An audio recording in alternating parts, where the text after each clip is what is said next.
Olá, amigos. Muito boa tarde.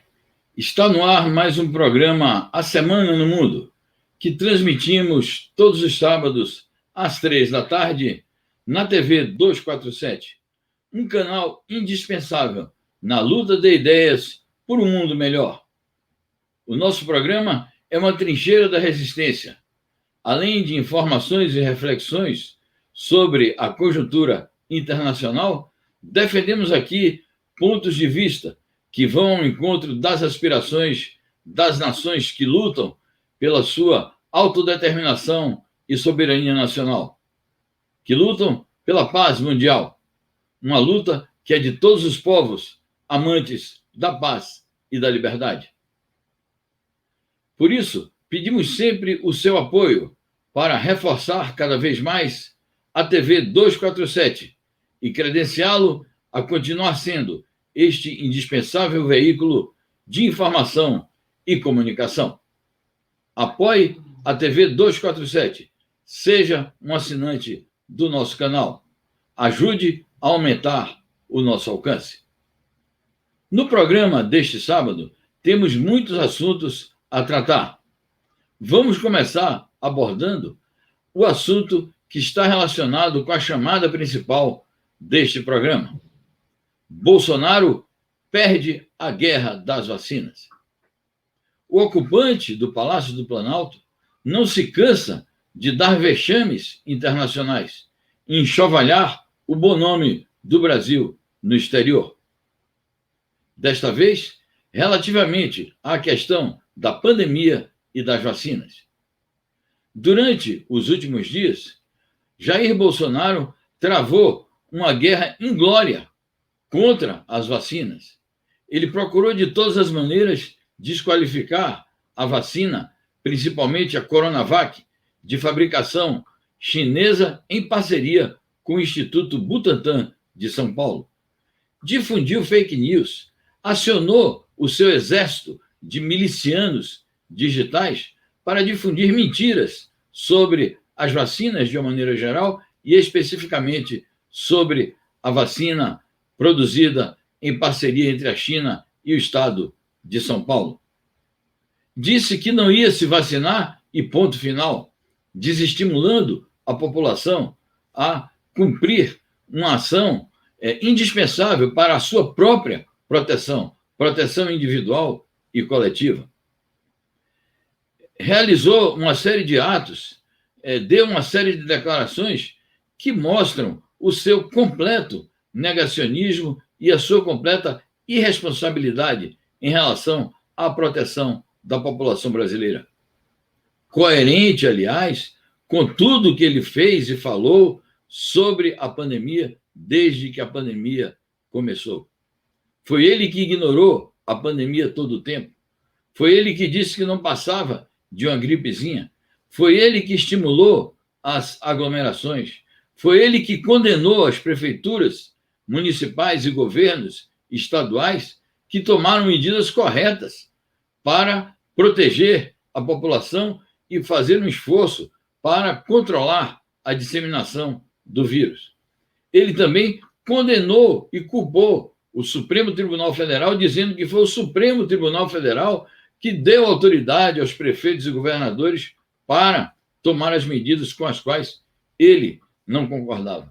Então, quando o Bolsonaro combate as vacinas, quando ele difunde informações falsas sobre as vacinas, quando ele fez aqueles vai-vens todos para liberar a verba necessária à vacinação da população, quando até agora não conseguiu apresentar um plano completo de imunização da população, quando até agora está mantendo relações contraditórias com o Instituto Butantan, quando continua politizando essa questão numa guerra sem quartel com o governador do estado de São Paulo, quando ele faz tudo isso, ele está atrapalhando o empenho que deveria ser de todos os governantes, de todas as instituições públicas do Brasil, juntamente com o povo brasileiro, para garantir a imunização.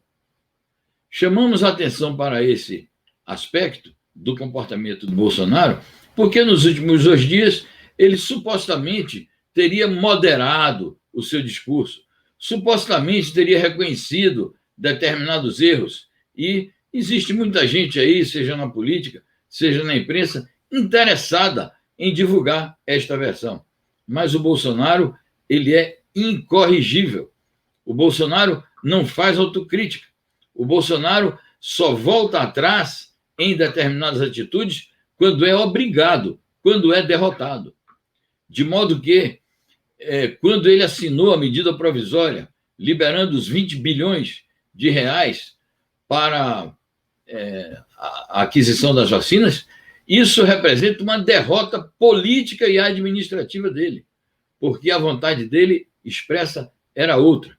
E mesmo depois que ele assinou a medida provisória, ele tentou incluir nessa medida provisória um monstrengo, que é aquela cláusula tentando obrigar a população brasileira a assinar um termo, quando esta obrigação não é de cada indivíduo que vai se vacinar, e sim é uma obrigação do Estado Nacional. Portanto, é uma obrigação do governo.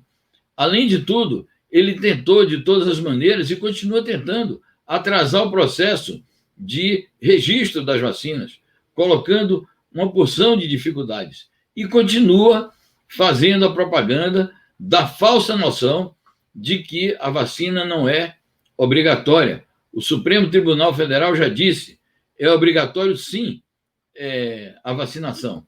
Agora, é claro que ninguém vai, como disse o ministro relator da matéria, o ministro Lewandowski, ninguém vai coagir as pessoas a se vacinarem, ninguém vai fazer condução coercitiva, mas o Estado Nacional Brasileiro, como, na minha opinião, todos os Estados nacionais do mundo, devem impor sanções àquelas pessoas que não se vacinarem. E ele continua, mesmo depois de assinada a medida provisória, dizendo, mas nem metade da população brasileira vai se vacinar.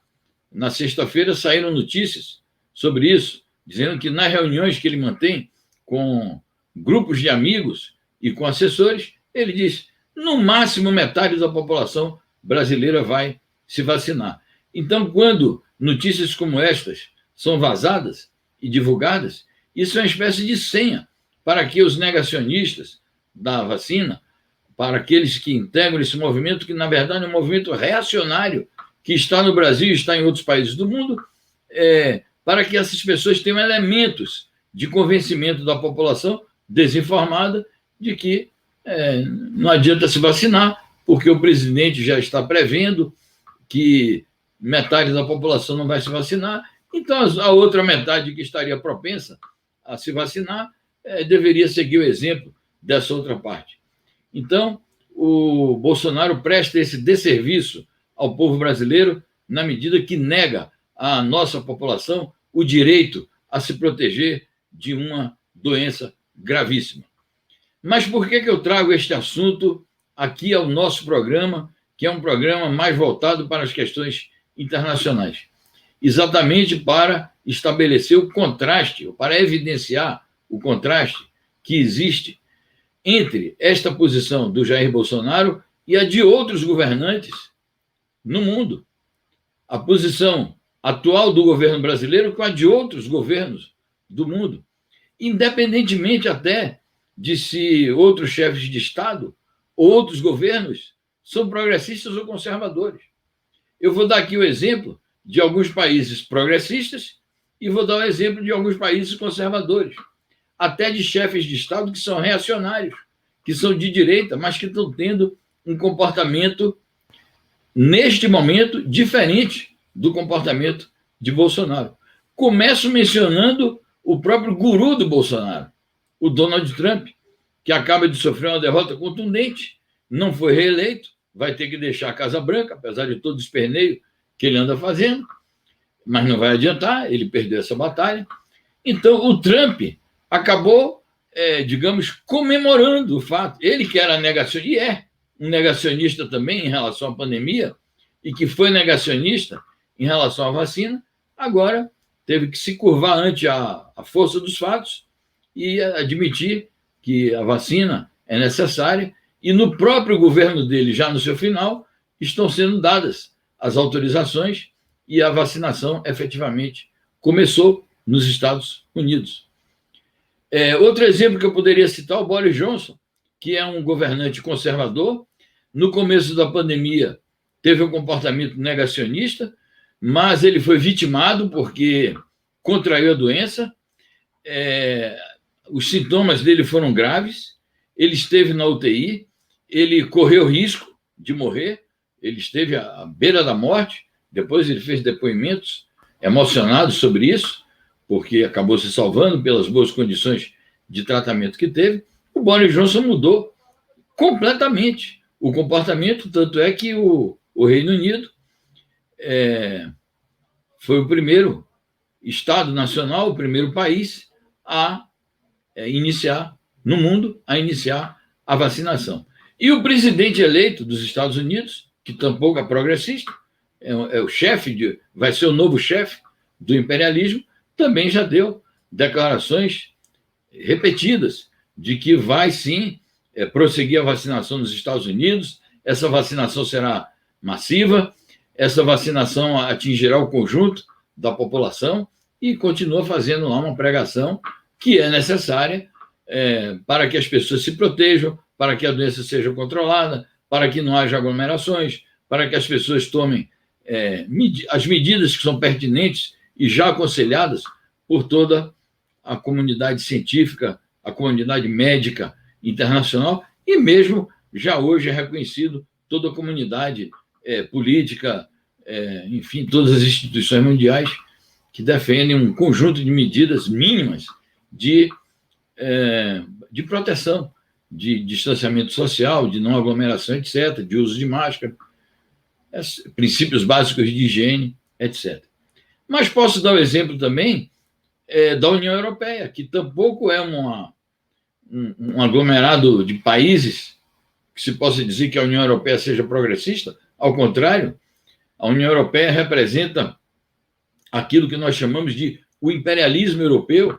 A União Europeia, em seu conjunto, é uma potência imperialista, rivaliza com os Estados Unidos e, ao mesmo tempo, coopera com eles, no sentido de exercer o domínio mundial, realiza políticas em seus países conservadoras, políticas de corte de direitos dos trabalhadores, políticas monopolistas em relação aos países mais fracos da Europa, políticas militaristas, mas a União Europeia também tem um plano de imunização e já anunciou que no próximo dia 27 vai iniciar a vacinação simultaneamente em todos os países que integram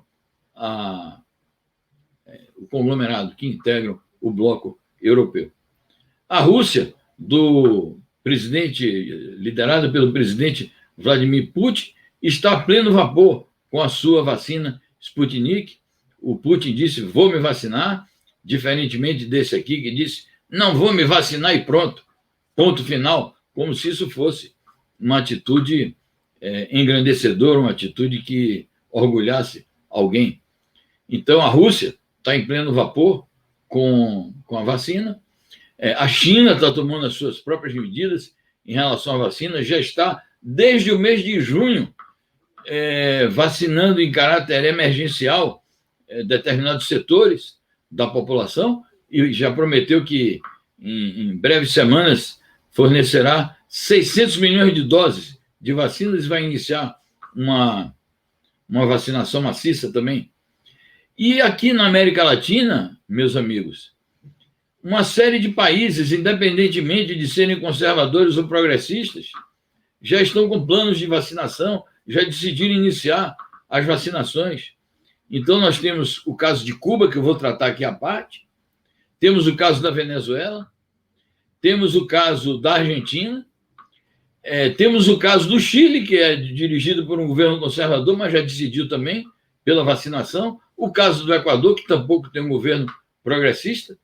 Enfim, uma série de países do mundo estão tomando medidas e os chefes de governo e de Estado estão empenhados pessoalmente nessa questão. E nós temos aqui um que foi obrigado, quando ele assinou a medida provisória e quando ele mandou o ministro dele, o tal do general obediente, apresentar o plano de vacinação ao Supremo Tribunal Federal, por exigência do Supremo Tribunal Federal, aquilo foi uma derrota política para ele, porque a decisão dele era não apresentar o plano de vacinação, a decisão dele era não liberar a verba, a decisão dele era não comprar a vacina Coronavac, a decisão dele era não dialogar com o governo do estado de São Paulo, a decisão dele era não conversar com o Instituto Butantan, a decisão dele era orientar a Anvisa, como ainda parece que há nos bastidores uma série de medidas aí sobre isso, não orientar a Anvisa a facilitar o registro na verdade, não é nem facilitar, a cumprir as suas obrigações básicas para registrar a vacina Coronavac. Enfim, quando eu digo que o Bolsonaro perdeu a guerra das vacinas, é porque ele foi derrotado politicamente dentro do Brasil. E no plano externo, ele está expondo a sua face reacionária, a sua face negacionista e a sua condição de um presidente que não cuida da saúde da população e que não está sensibilizado com o fato de nós já termos hoje ultrapassado a casa dos 185 mil mortos por conta da pandemia. Muitas dessas mortes poderiam ter sido evitadas não fosse o comportamento desleixado e irresponsável deste governo de extrema-direita que infelicita o nosso país. Então, eu quero deixar esta questão aqui bastante patenteada, porque esta questão é gravíssima e mostra o isolamento e o contraste entre o comportamento do governo brasileiro e o comportamento de outros governos do mundo. Mas, meus amigos, para acentuar ainda mais o contraste com a situação do Brasil, eu quero trazer aqui de maneira destacada a questão de Cuba. Cuba anunciou na última quinta-feira que se tornou o primeiro país latino-americano a ter uma vacina de produção própria que ingressou na fase 2 de ensaios clínicos. E esta vacina se chama Soberana 2. Cuba tem 4 candidatas a vacinas contra o coronavírus. A Soberana 1, a Soberana 2, a Mambisa e a Abdala. A Soberana 2 é a que está no estágio mais avançado. Passou para a fase 2 de ensaios clínicos, o que sinaliza que em breves meses Cuba terá a vacina, uma vacina de produção própria. Qual é a única questão que aparece? A questão que aparece é o seguinte: como a pandemia foi controlada em Cuba, o número de infectados é muito reduzido e, portanto, os testes clínicos, os ensaios clínicos terão que ser feitos fora do país. E isso vai exigir uma ação de cooperação internacional, no qual nós temos a boa expectativa de que a OPAS, que é a Organização Pan-Americana de Saúde, que é o braço da Organização Mundial de Saúde na América Latina, desempenhe um papel de cooperação internacional e que facilite o desenvolvimento dos ensaios clínicos e isto favoreça o rápido andamento desses ensaios e que isto possibilite que, o quanto antes, Cuba brinde o seu próprio povo e o conjunto da América Latina e da humanidade com a vacina Soberana 2. E com isso, vai se somar a esse esforço do mundo para combater a pandemia. Eu vou aqui compartilhar com vocês a notícia, então, ligada à produção da vacina Soberana 2 e que corresponde a essa nova etapa de ensaios clínicos, a etapa 2 da vacina Soberana 2. Eu estou aqui buscando a notícia, olha ela aqui, vou compartilhar com vocês, porque tem uma grande importância o fato de que a vacina cubana Soberana 2 é a primeira vacina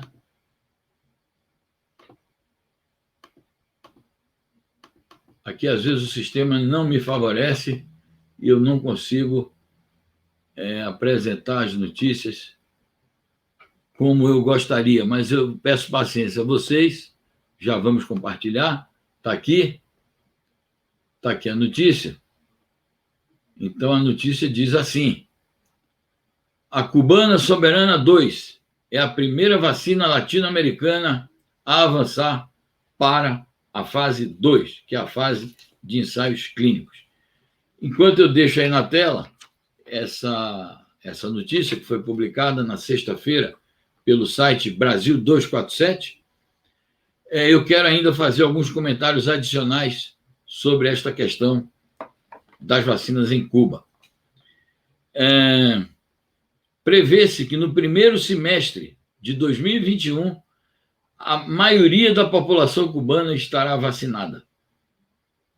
Então, essa também será uma grande conquista da Revolução Cubana, do socialismo cubano. Maior parte da população vacinada nos primeiros meses de 2021.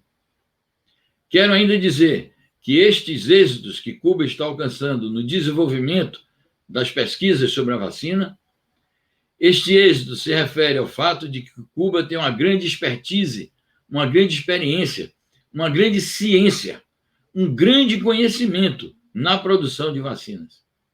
Cuba, com a sua produção nacional, cobre 100% do programa de vacinação e de imunização nacional em relação a várias doenças, nomeadamente a hepatite B, a meningite B e C, a influenza, a difteria, o tétano e outras enfermidades. Então, Cuba tem uma cobertura total no seu Plano Nacional de Vacinação, e esse Plano Nacional de Vacinação é assegurado com produção nacional por parte de uma instituição que se chama Instituto Finlay, que é um dos institutos mais avançados da América Latina e do mundo em produtos biotecnológicos, e tem contado sempre com o aplauso mundial e com o apoio da Organização Pan-Americana de Saúde e da Organização Mundial de Saúde. Quero destacar ainda que, além dos êxitos que Cuba está alcançando na produção de vacinas, Cuba controlou a Covid. A Covid está totalmente sob controle em Cuba, não quer dizer que não apareçam casos, mas está sob controle, porque ela lutou com ciência, lutou com inovação tecnológica e vem fazendo isso apesar de todo o bloqueio imperialista, de todas as tentativas de estrangulamento da sua economia. E, recentemente, o ministro da Saúde Pública de Cuba, ele fez declarações importantes ressaltando exatamente isso, o papel da ciência e da inovação tecnológica no país. E o presidente da República de Cuba, Miguel Díaz-Canel, declarou que os êxitos de Cuba, apesar de todo o bloqueio, de toda a tentativa de sabotagem por parte do imperialismo, os êxitos de Cuba mostram a continuidade das ideias do comandante Fidel Castro no combate às enfermidades e, no caso aqui concreto, no combate à pandemia da Covid-19.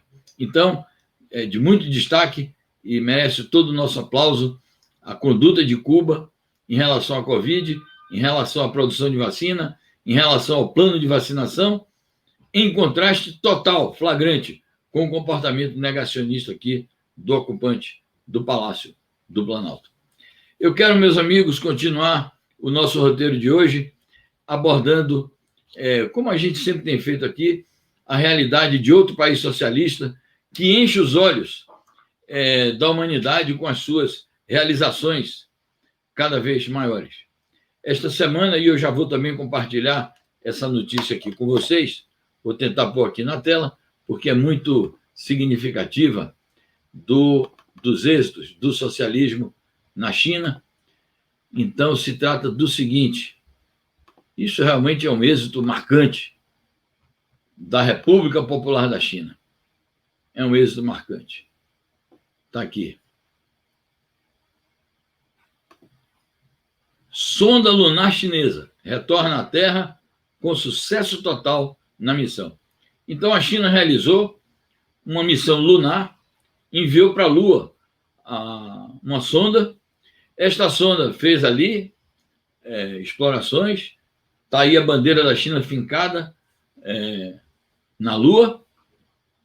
Retornou à Terra trazendo materiais rochosos para pesquisas científicas. Eu quero assinalar o seguinte: faz 44 anos que isto não ocorria.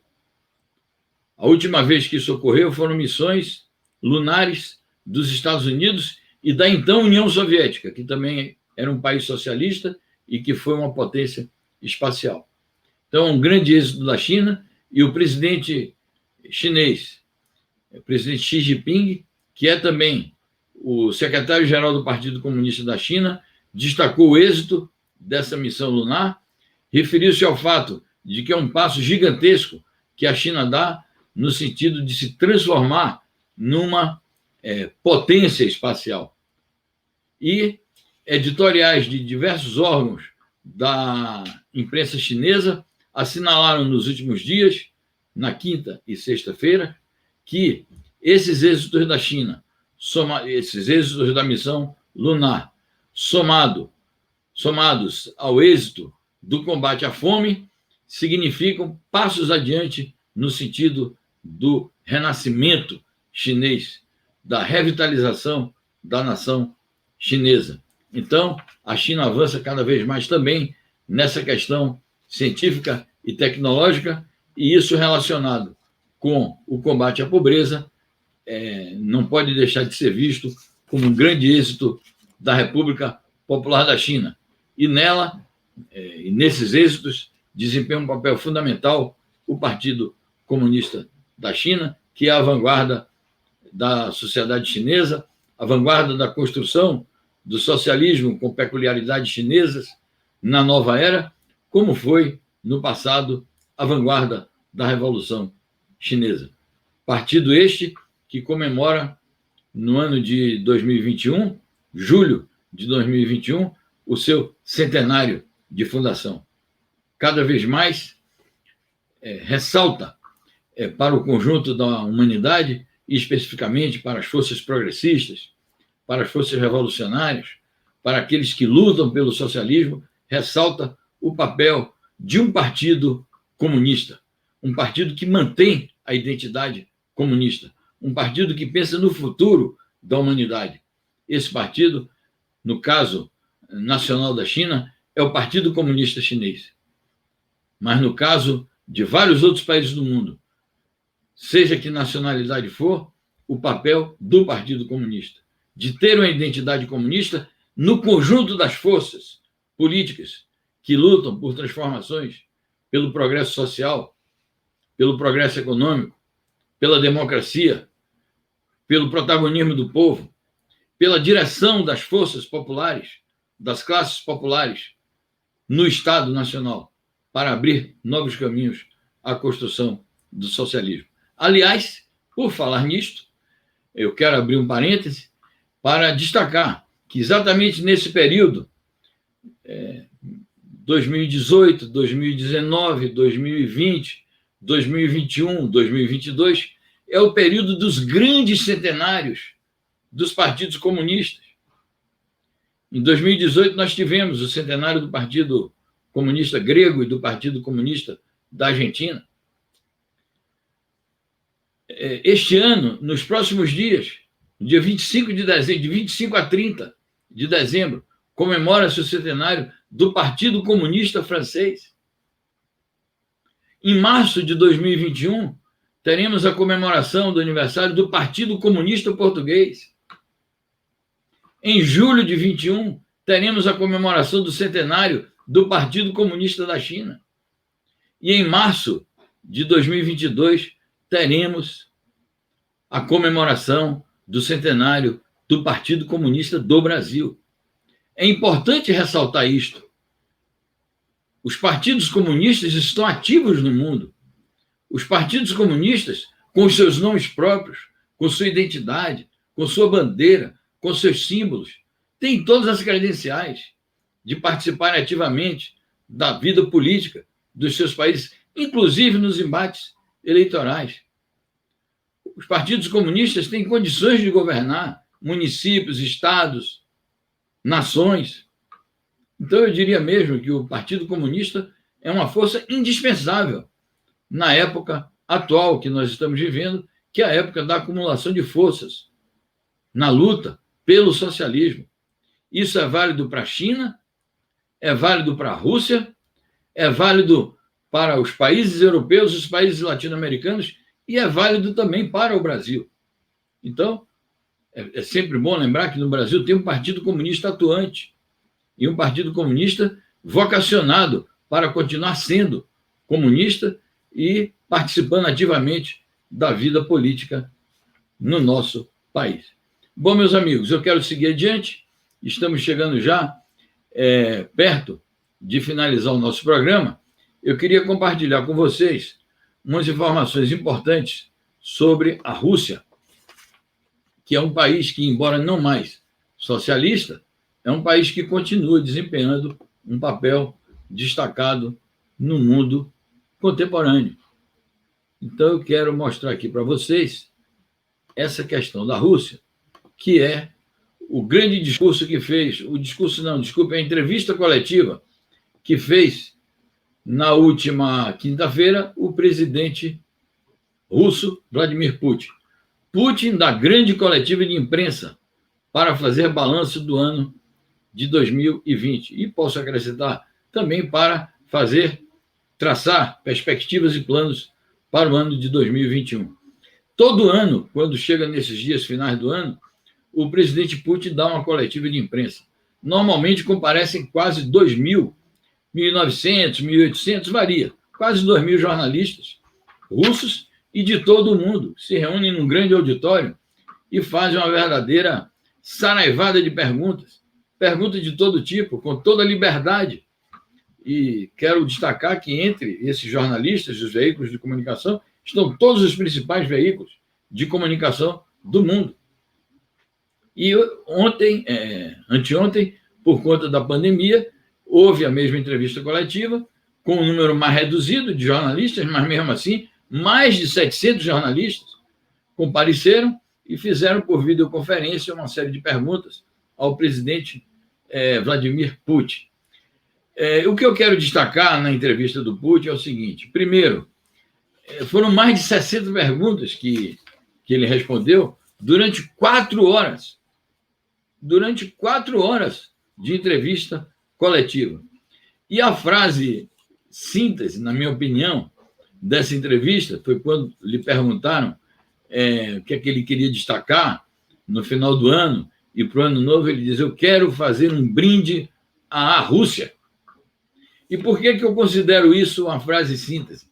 Eu considero isso uma frase síntese porque, para destacar que depois daqueles governos ruinosos, após o fim da União Soviética, no início dos anos 90, aquele governo desastroso do Boris Yeltsin, governo marcado por um anticomunismo e pela negação de todas as conquistas sociais da antiga União Soviética, o Putin, embora não comunista, embora a Rússia tenha deixado de ser socialista, o Putin decidiu dedicar-se à causa da restauração do poder da Rússia.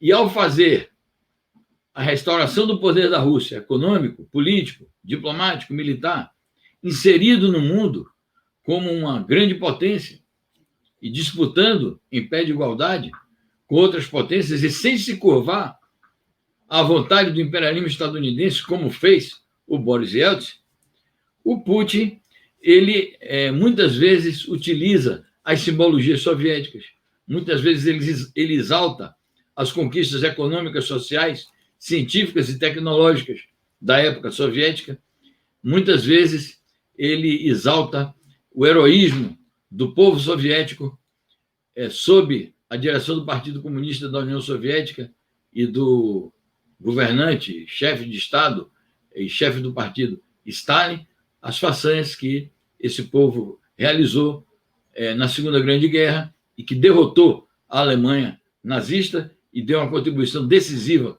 para libertar a humanidade.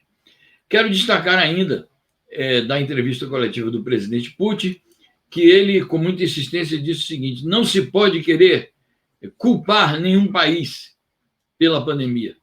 E nominou especificamente: não se pode culpar a China, como reiteradamente fizeram o Donald Trump e o Jair Bolsonaro com aquela história falsa e provocadora do vírus chinês. Então, o Putin fez a defesa de que não se poderia culpar a China pela pandemia. O Putin também disse: não se deve negar a pandemia, precisa admiti-la, precisa reconhecê-la para poder proteger-se dela e combatê-la. E reafirmou os esforços que a Rússia está fazendo pela produção da vacina, que é uma das vacinas principais que estão aí à disposição da humanidade, que é a Sputnik. Afirmou que ele vai tomar a vacina, contrariamente a outros que a gente tem visto aqui em outros países, e fez muitas críticas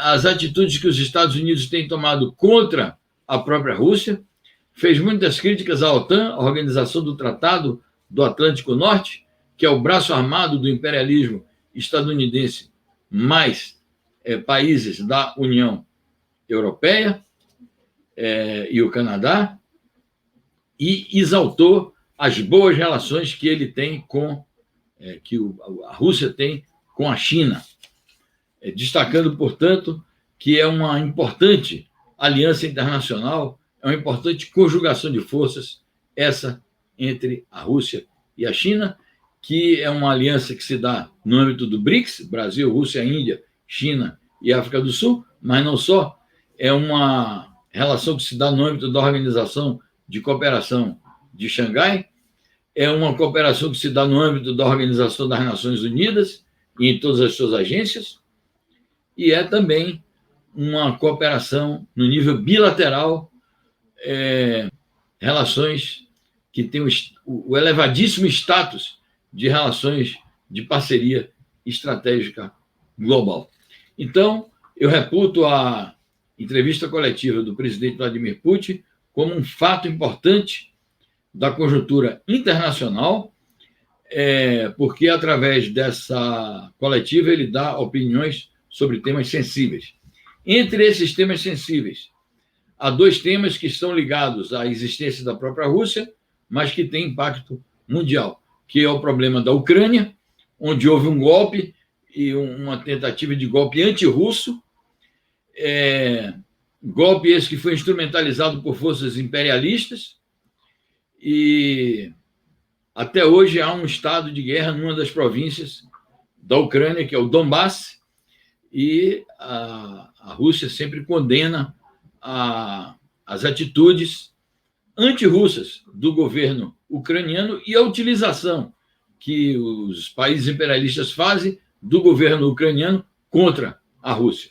Então, ele se pronunciou sobre isso, se pronunciou também sobre o conflito ali naquela região do Nagorno-Karabakh, ressaltando que a Rússia tem um papel a desempenhar na tentativa de dissuadir aquele conflito entre o Azerbaijão e a Armênia, ali nas proximidades da sua fronteira, e são dois países que já fizeram parte da antiga União Soviética, então a instabilidade ali afeta muito a Rússia, e se pronunciou também em relação aos acontecimentos da Bielorrússia, chamando a atenção de que as manifestações, como nós já dissemos aqui várias vezes, as manifestações na Bielorrússia são instrumentalizadas por forças imperialistas interessadas em desestabilizar a Bielorrússia, que é uma aliada da Rússia.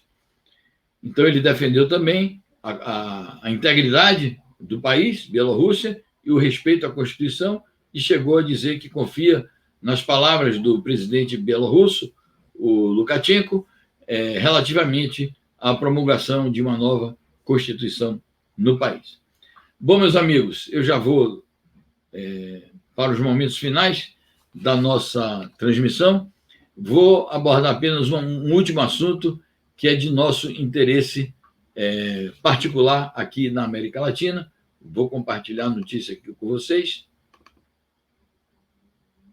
Vamos ver aqui onde é que está a notícia, que é uma notícia muito importante sobre o Mercosul, que é um grupo que foi praticamente o Brasil e a Argentina que criaram, depois se agregaram o Paraguai e o Uruguai, e o Mercosul. Vamos ver aqui, está aqui, ó. Argentina pede entrada definitiva da Bolívia no Mercosul. O Mercosul realizou esta semana a sua 57ª reunião de cúpula. Brasil, Argentina, Paraguai e Uruguai. Essa reunião, por óbvio, foi feita virtualmente por conta da pandemia. Na regra do Mercosul, a presidência do bloco é exercida rotativamente a cada 6 meses. Chama-se também presidência rotativa ou presidência temporária ou presidência pro tempore. Desta vez, cabe à Argentina liderar o Mercosul nos próximos 6 meses. A Argentina tem a sorte de que esse período dos próximos 6 meses em que ela exercerá a presidência do bloco, nesse período transcorrerá, no mês de março, o 30º aniversário do Mercosul, uma data a ser festejada pelos países integrantes do Mercosul, mas eu acho que por toda a América Latina. O Mercosul deu grandes contribuições à integração dos países aqui do sul do continente, mas isso irradia para o conjunto do continente latino-americano e caribenho. Porque depois do Mercosul vieram vários outros mecanismos de cooperação, entre eles a Unasul e depois a CELAC, que é a Comunidade dos Estados Latino-Americanos e Caribenhos.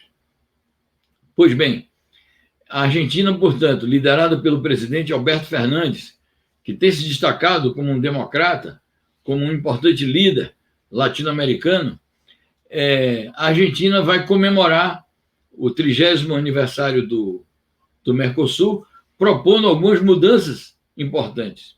Entre elas esta, que dá bem a dimensão do caráter solidário do presidente Fernandes e da própria Argentina sob a sua liderança, diferentemente do período neoliberal do ex-presidente Maurício Macri, que, além de neoliberal, era ultraconservador e de direita, amigo aqui de Bolsonaro. Aliás, Bolsonaro fez campanha para o Macri e torceu contra a eleição agora do Alberto Fernandes, e criando problemas diplomáticos, e só agora que eles estão restaurando um pouco o diálogo.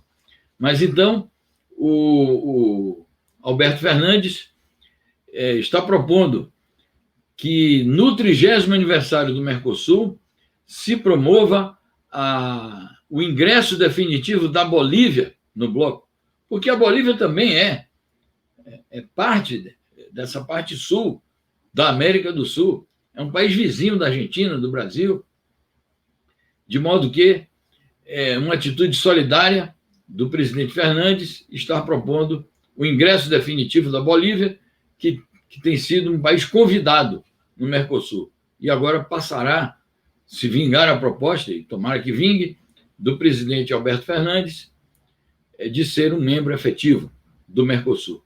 Mas não só isso, o Alberto Fernandes propôs também que o Mercosul, nas suas políticas comerciais e econômicas e financeiras, o Mercosul realize políticas socialmente inclusivas e que tenha como principal objetivo das relações entre os países membros e das ações econômicas e sociais que esses países realizam, que tenha por finalidade o combate à pobreza e que tenha por finalidade a promoção da igualdade social, o combate às desigualdades.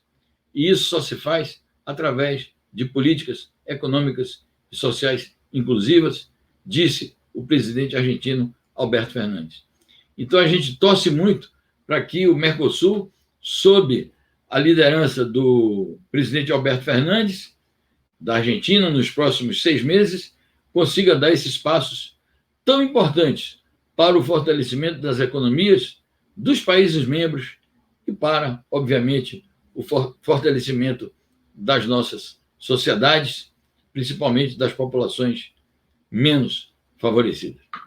Bom, meus amigos, com isso, a gente até ultrapassou um pouco o nosso tempo. Eu me despeço, agradecendo muitíssimo a vocês pelo acompanhamento, pedindo mais uma vez que se integrem a essa frente Brasil 247, na qual faz parte a TV 247, porque isso é muito importante para aumentar o alcance dessas ideias aqui, dessas informações, dessas opiniões e reflexões que fazemos e defendemos aqui. Quero lembrar que, durante as festas natalinas e de fim de ano, nós vamos continuar com os programas dos quais participamos, o Bom Dia 247, o Mundo Como Ele É, Bom Dia 247, diariamente às 7 da manhã, o Mundo Como Ele É, às 10 horas da manhã das quartas-feiras, e no sábado que vem, embora no meio do feriadão de Natal, nós vamos estar aqui com a Semana no Mundo. Então, agradeço muitíssimo a vocês, já desejando antecipadamente um Feliz Natal, felizes festas, agradecendo muito o acompanhamento de vocês. Uma das melhores coisas que ocorreram no ano de 2020, com tantas dificuldades, foi a gente ter conseguido pôr este programa no ar, que é um grande êxito na grade da programação da TV 247, e isso se deve, obviamente, à equipe fantástica da TV 247, do site Brasil 247, com a qual nós temos a felicidade de cooperar, e principalmente ao acompanhamento de vocês, a essa audiência e ao fato de a gente sempre poder compartilhar informações e reflexões. Então, meus amigos, muitíssimo obrigado, um bom fim de semana e até a próxima semana, quando retornaremos com mais uma transmissão de A Semana no Mundo. Feliz Natal e um abraço a todos.